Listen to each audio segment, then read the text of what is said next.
آسمہ منیر یہ بہن گجرات سے سوال کرتی ہیں کہ محترم میں نے اعتکاف بیٹھنا ہے، اس بارے آپ رہنمائی فرمائیں کہ جو میرا روم ہے جہاں میں نے اعتکاف بیٹھنا ہے اس میں میرا بیڈ ہے، کیا میں اس بیڈ پہ بھی آرام کر سکتی ہوں، بیڈ پہ سو سکتی ہوں کہ نہیں، یا نیچے ہی سونا لازم ہے جیسے مسجد میں ہوتا ہے، اس بارے رہنمائی فرما دیں۔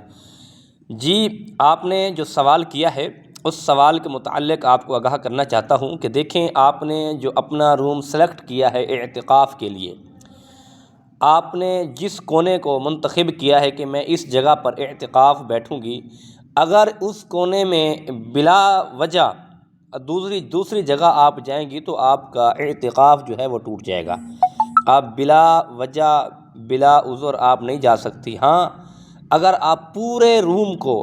منتخب کر لیں، پورے روم کو یہ پہلے دن سے نیت کر لیں کہ یہ میرا پورا روم جو ہے یہ بیت المقدس ہے، یعنی بیت المسجد، یعنی یہ میرا اعتکاف کی جگہ ہے، میں کہیں نماز بھی پڑھ سکتی ہوں، یہ عبادت کر سکتی ہوں، یعنی پورے روم کی نیت کریں گی تو اس صورت میں آپ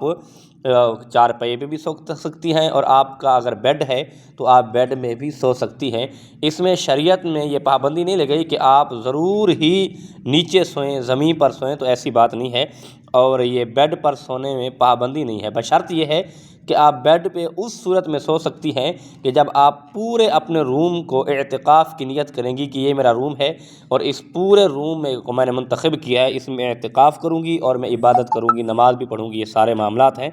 آپ اس صورت میں کر سکتی ہیں۔ امید ہے کہ آپ کو یہ مسئلہ سمجھ آ گیا ہوگا، اور آپ اعتکاف میں اللہ آپ کو نصیب کرے اور اس میں عبادت کریں، درود پاک پڑھیں، تسبیحات پڑھیں،